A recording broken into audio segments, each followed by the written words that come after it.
welcome back to Food Prep Guide. It is mid-August at the time of filming this, and we've just been so busy getting everything put away from the garden, getting everything preserved. And like I normally do, I have been working in batches. That seems to be how I work best and most efficiently. And I have a tendency to preserve one crop at a time, all different ways. It just helps me think through things and plan things and help me to kind of know what's on my shelf and what I still need on my shelf for that particular food item.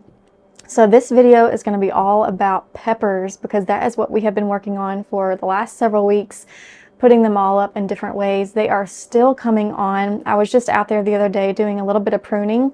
You don't really have to prune peppers, at least in my experience. It's not something that I stay on top of like I do with tomatoes, but I noticed that some branches had no blooms at all and didn't look like they were going to produce blooms, while other branches were loaded with blooms. So I went ahead and just cut off those branches that didn't look like they were going to be flowering much at all, because I didn't want the energy wasting on leaf growth when I really need that bloom growth to turn into peppers.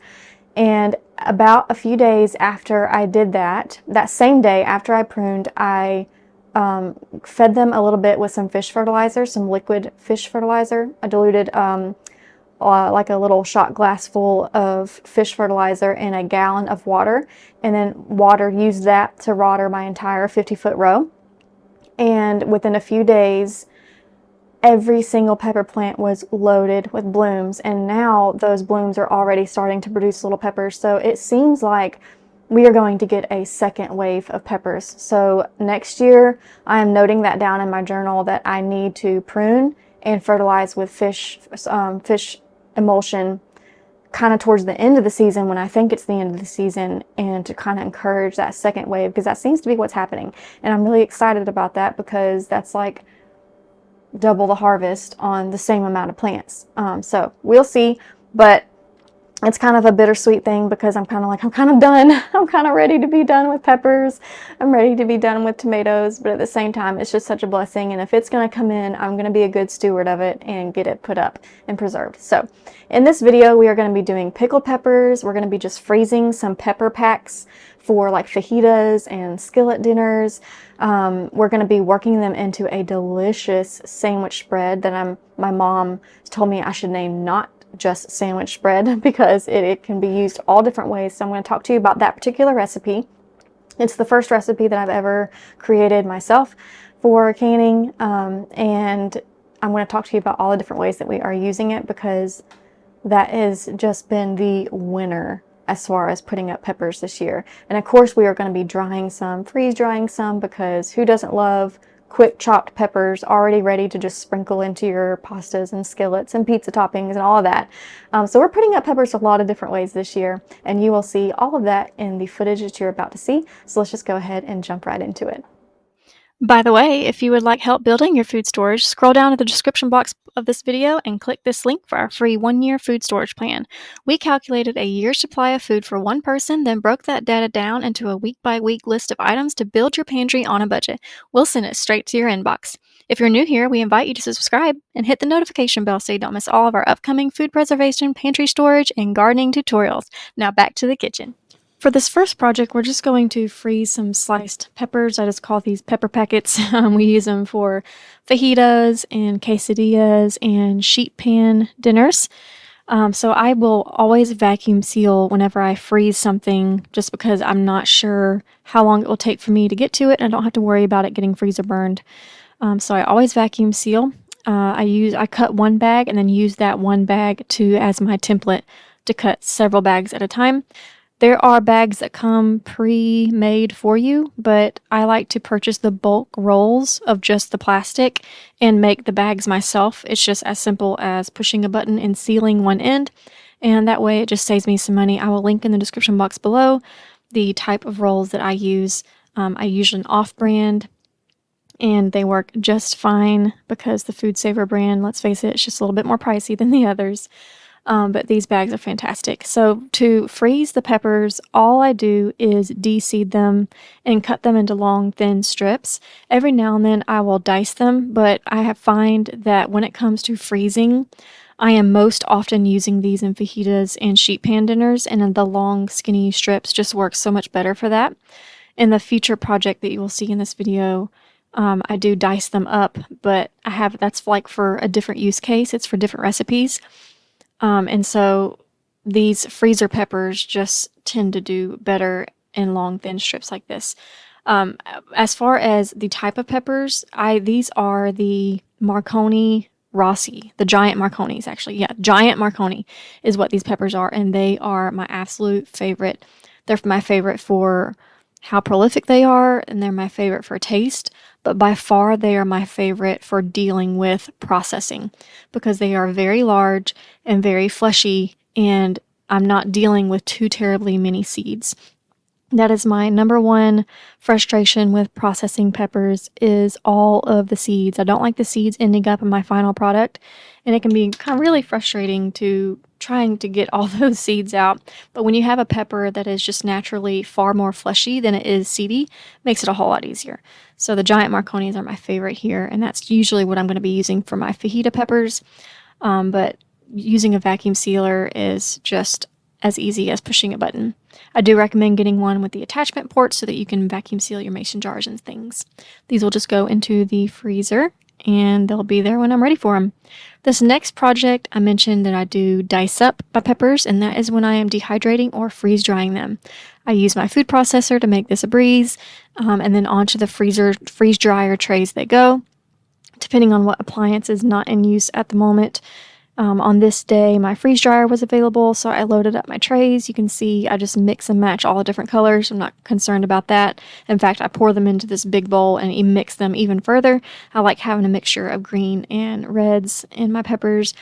For this form of minced up peppers, this is what I go to. This is like my go-to for sprinkling into liquid-based recipes like soups and stews, but also things like crock pot dishes and casseroles. This is just my go-to thing for making meal prep a whole lot easier. And another thing I wanted to note is the freeze dry. When you freeze dry the peppers, they crumble up extremely easily into a powder in your hands. So if you need a recipe that's calling for something like similar to paprika, or you're doing a recipe that has like a smoky type flavor to it, but you don't want to use synthetic or liquid smoke, which is maybe not the healthiest thing in the world with the ingredients, I find that crushing these freeze-dried peppers really complement those type of dishes really well, and I will crush them in my hands until they're essentially a powder and essentially a spice like paprika. And so I probably the majority of the peppers that I put up, other than the ones that I use inside my salsa, relishes, and tomato sauce, because I always set aside peppers for those projects too. But as far as just plain peppers, this is my favorite way to preserve them, is by dicing them up and either dehydrating or freeze drying them. I find those the most versatile. So for packaging them up, I do vacuum seal them. You can use an oxygen absorber. I'm using my electric vacuum sealer here. It comes in handy when I'm having to seal a lot of jars at one time. Makes it quick and easy. I'll have that linked in the description box below. But you can also use oxygen absorbers. The only thing that I would note is that when you are working with freeze-dried foods, they do need to be stored in an oxygen-free environment. If you are dehydrating them, it's not absolutely imperative, but it will extend the shelf life of your dried goods. For this next project, we are moving on to salsa. Now, we did a whole separate video dedicated to this salsa recipe because it is the first like red tomato-based salsa recipe that we have put on this channel, and that's because I have been testing salsa recipes for several years now, and I haven't found one good enough to bring to you, but this one is it.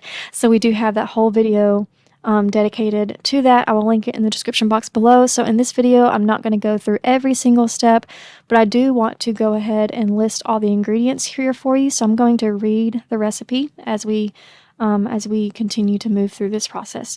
So the recipe for this salsa makes 13 pints, and this is a mild salsa. You will need 16 cups of peeled and diced tomatoes, 5 cups of chopped or minced onions. I always use my food processor for both the onions and peppers when I'm working with salsa. For the peppers, you'll need 3 cups of chopped or minced peppers. Again, I use the food processor. Just go ahead and de-seed those peppers first.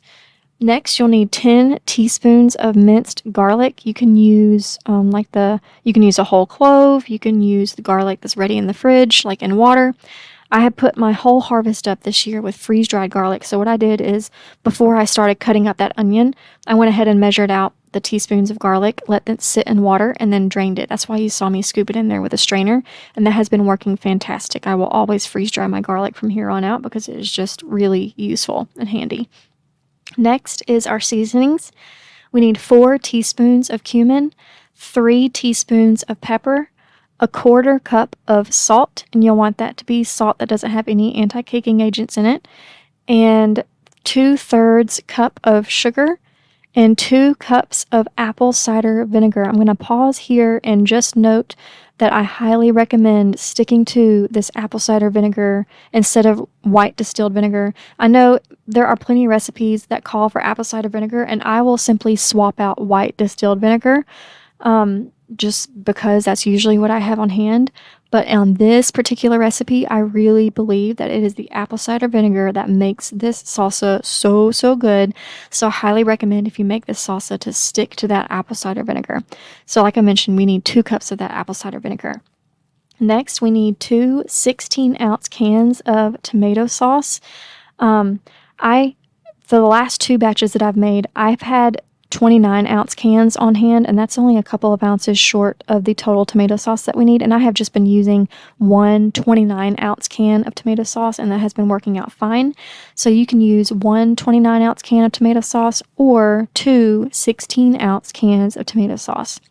And last but not least, we need 2 16-ounce cans of tomato paste.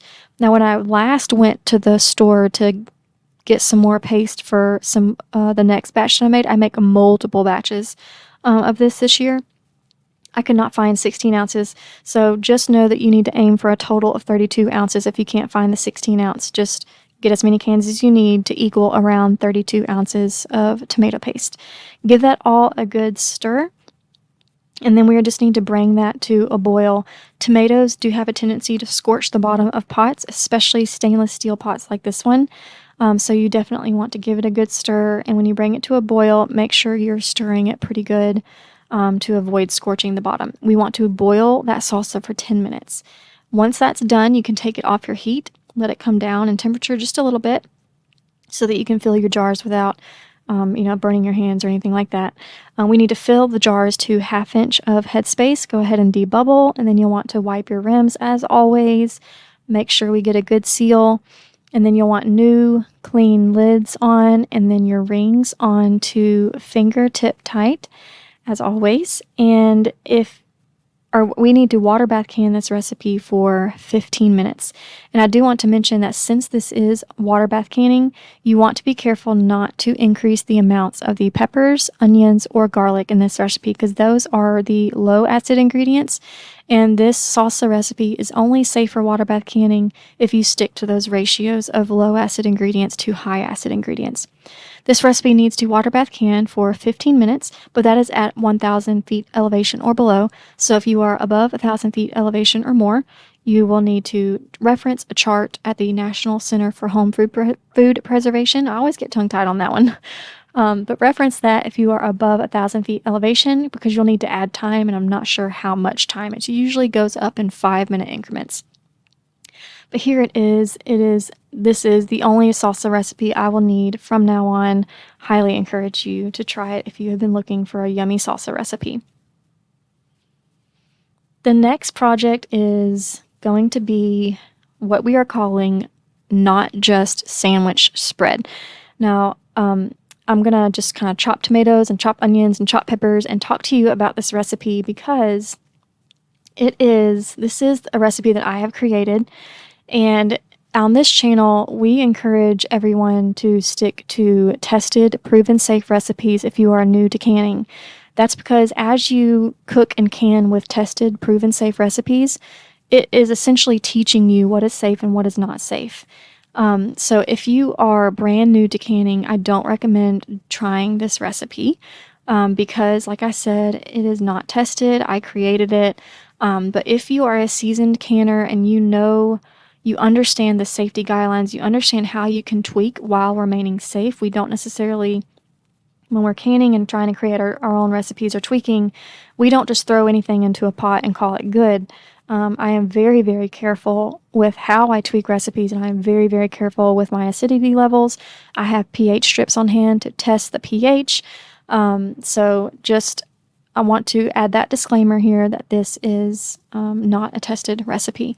That said, it is the first recipe that I have created myself that I am so excited about. So I wanted to bring it to you because of the flavor of this recipe and the fact that it's safe for water bath canning and the fact that it uses so many peppers. So if you are a seasoned food preserver, you know that it can be kind of difficult to preserve a very large pepper harvest because they don't typically can well. And you can only use, so you only want so many in the, at least for me, I only want so many in the freezer because freezer space is like a hot commodity around here. And anyway, this recipe it marked off all the boxes that I was looking for in a way to put up peppers in a large amounts in a very delicious way without having to pressure can them. So let's dig into the actual recipe. You've already seen me work with tomatoes, and now you're seeing me work with onions. So the recipe for this, not just sandwich spread, we're going to call it, is going to yield you 13 half pints. And here are the ingredients. You'll need 11 cups of minced peppers, which we'll process in just a minute, 6 cups of chopped tomatoes, half a cup of chopped onions, 3 tablespoons of minced fresh garlic. Back up. 3 tablespoons of minced fresh basil. Yes, we will talk about more about that basil in just a minute. 2 tablespoons of sugar, 3 teaspoons of minced garlic, 2 teaspoons of salt, and last but not least, the extremely important ingredient is 2 cups of red wine vinegar that is at least 5% acidity or more.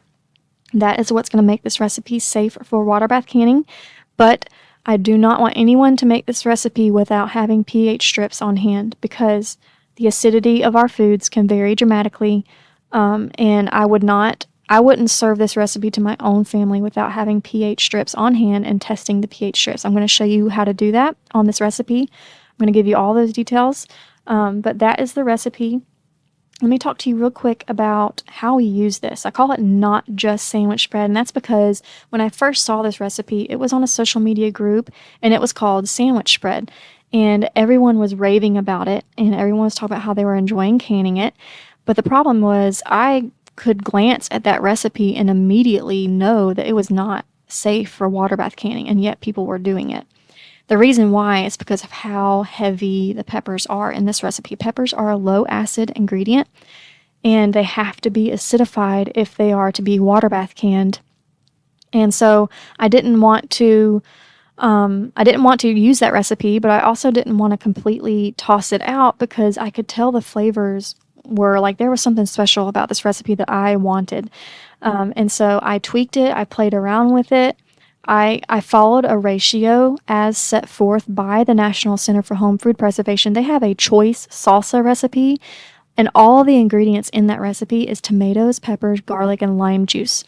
And they give us ratios between the peppers and onions and the tomatoes and the lime juice. So what I did is I basically mimicked that ratio as set forth by the National Center for Home Food Preservation in their tested, proven, safe recipe, and I applied those ratios to this recipe. I made sure that the total amount of low acid ingredients, which in this recipe includes the peppers, onions, basil, and garlic, I made sure that all of those low acid ingredients were paired with enough acidity in the red wine vinegar. Now, when we're canning, we can't depend only on tomatoes to safely acidify our recipes because tomatoes vary wildly in their acidity. So we are only dependent on the red wine vinegar. That is what I looked at when I was trying to calculate the ratios to ensure that I had a safe end product. Here's that basil I was telling you about, and this is part of what makes this recipe so delicious. When I was reading through the original ingredient list and I saw that it was peppers, tomatoes, and basil, I was like, wow, I've never been able to can those flavors before together. Of course, we have tomato sauce, but this is not a tomato sauce. This is almost, picture a pico, but instead of cilantro, it's basil. So instead of the pico having kind of a Mexican flair to it, it's like pico with basil instead, and it has more of an Italian flair to it. But it's not even, it's not saucy either.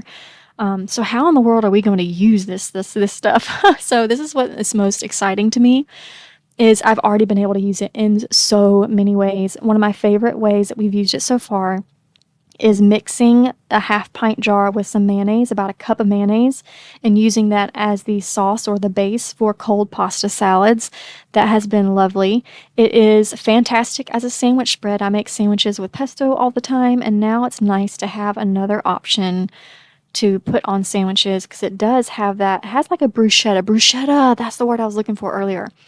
This is very similar to bruschetta, if you've ever had that. So picture like bruschetta in a jar that's a little bit more heavy on the peppers, because bruschetta is heavier on tomatoes than it is the peppers, I think, a typical bruschetta. This one is kind of vice versa. It's heavier on the peppers. And so it has that really heavy pepper taste to it. Now, I don't have any spicy peppers in this recipe. It is all sweet bell peppers. So just keep that in mind. It is mild. It is not spicy at all, but it's not mild in flavor. It is so packed with flavor. Okay, all those ingredients that I listed, you see me bringing it to a boil here. Once that mixture is brought to a boil, all you need to do is lower it down to a simmer and let it simmer for 30 minutes before you're ready to can. After that 30 minutes was up, I took it off the heat and I'm letting it come down just a little bit so I can work with it in my jars. And I'm testing it, the pH. This is the stage that you absolutely do not want to skip. You must test with pH strips if you're going to be tweaking or deviating at all from a tested recipe. So here you can see I dipped it in, and I'm going to be comparing it to the grid here, the color grid here. We need it to be below 4.6. And as you can see, we see that 4.5, how it's green. We're nowhere near that. We are very well below 4.0, which is good below our 4.6 safety line. So this recipe is good to go. Now, does that mean I'm going to skip testing the pH from here on out? Nope. I'm going to test the pH every single time I make this recipe because of the different and various acidities of the tomatoes. I grow different tomatoes all throughout the year in spring and summer, and I'll try different tomatoes next year. So I will always test the pH of this recipe before moving forward with the canning process. So the canning process is we're just loading up our jars to 1/2 inch of headspace, just like you normally would with your salsas. And then we will go through the regular canning process of debubbling and getting all those air pockets out. And then I will wipe the rims with a clean, damp towel, just with some water, not vinegar. I know a lot of people are wiping their rims with vinegar these days. And I mean, that's fine, but I'm also seeing a lot of complaints about lid seal failures. And I can't help but wonder if that vinegar on that lid, on that rim, has something to do with that. I don't know. I just use water and I haven't had an issue with that. But once I get done debubbling, I'm going to wipe those rims and then I'm going to put new clean lids on. I highly recommend 4 jars canning lids. I have run out of those this year, but I am restocking soon. If you are using ball or Kerr canning lids, do not simmer them first. That is a new thing that Ball has come out with and said, do not simmer our lids anymore. And Kerr is owned by the same company as Ball now. They bought them out, all under the umbrella company of Newell brands or Newell brands. So just a tip if you're working with Ball or Kerr lids. If you've been having troubles getting your lids to seal, it might be because of that. You might not want to be simmering your lids anymore. Okay, anyway, lids on, rings to fingertip tight, and then we are going to process these in the water bath canner for 15 minutes. Again, that's for 1,000 feet elevation or below. If you're above 1,000 feet elevation, you will want to add your time. As far as trying to figure out how much time to add, you can follow the recommendations for canning salsa on the National Center for Home Food Preservation and add your time according to that. It usually goes up in 5-minute increments if you're above 1,000 feet elevation. You will see my water bath canner here in just a minute. I did go ahead and double stack. You can safely double stack jars in your canner as long as two things happen. Number one, you have a layer of something like a platform in between your two layers. A pressure canner plate is perfect for that, and that's what I use. The second thing that needs to happen is you need to make sure that your jars are submerged underwater by 1 inch. We need 1 inch of water underneath or to be over our jars in order to be safely water bath processed. And I was able to get that done as well. And like I said, this needs to process for 15 minutes, and we will bring you back.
And here we are. I think these look so pretty in the jars. Kind of looks like Christmas with all those red and green. But I'm making a batch of this, not just sandwich bread. I probably need to come up with a shorter name for that. But I'm making a batch about every 2 weeks when I have another enough peppers basically to make another batch because it did use quite a lot. Okay, next pepper project is pickled peppers, and I'm going to try not to get tongue-tied while we go through all of this. So for the pickled peppers, we need to start off making the brine. You can make this with ever how many peppers that you have on hand, but the brine recipe is 3 cups of sugar, 3 cups of vinegar, and 3 cups of water. And we need to bring that to a boil. I just stick to this equal ratio, sugar, water, vinegar, all equal ratios. So if you want to make a smaller batch, you can decrease that down to 1 cup each. If you want to make a bigger batch, go ahead and double it up to 6 cup each. That would be a really big batch. But just depending on how many peppers you have, you can adjust that ratio as needed. I make the same amount of brine every time, and if I have some left over, I will just put that up in a jar and put it in the fridge, which I'll show you in just a minute. But once that brine comes up to a boil, I set it off the heat so it can be cooling just a little bit because this is a raw pack recipe. So the food that goes into the jars is not going to be hot. The rule with canning is cold. Well, food normally isn't really cold when you can it, so I'm going to say room temperature. Room temperature food, room temperature jars, room temperature canner, and canner water. Or if are you putting in hot jars, let's say you just boiled your salsa and it's like just below boiling at the time that you pour it into your jars, you would need your jars to be hot and you would need your canner water to be hot as well. All of this is just to avoid temperature shock to the jars and potential breakage. Since this is a raw pack recipe, I'm going to take that brine off of the heat and let it come down to room temperature pretty much before I put it inside my jars. As far as loading your jars, you just want to de-seed. You don't want a whole bunch of seeds in your jars. Like I mentioned earlier, it's one of my really don't like processing peppers because of that. But again, I'm using my Marconi peppers as much as possible. I do have a mixture of some bell peppers here, and I'm still working with plenty of my Jimmy Nardellos. Those are my 3 favorite peppers that I tried this year, and next year I think I'm going to really focus and hone in on the giant Marconis. And I think I'm going to ditch the bell pepper altogether, the California Wonder bell pepper. I think I'm going to ditch that altogether and do more of the giant Marconis and the Jimmy Nardellos and just stick with those 2 so far because they have just outperformed all the others. And I enjoy working with them more because they're bigger and not as seedy. But as far as loading your jars, you want to load your jars to 1/2 inch of headspace. You want to stuff, you see me stuffing them down in here, and that's because these pickled peppers are going to have a tendency to float, and you don't want a whole bunch of space in that jar wasted. So go ahead and pack those peppers down in there really, really well and layer it up to 1/2 inch of headspace. Once you have your jars full, you want to go ahead and add your salt.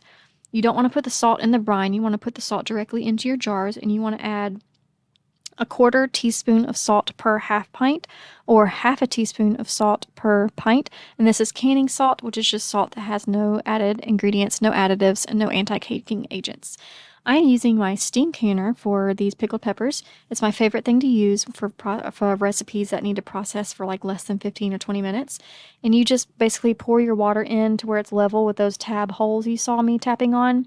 You want that water to be level with those, and that's all you have to do to prep your steam canner. So back to filling up the jars.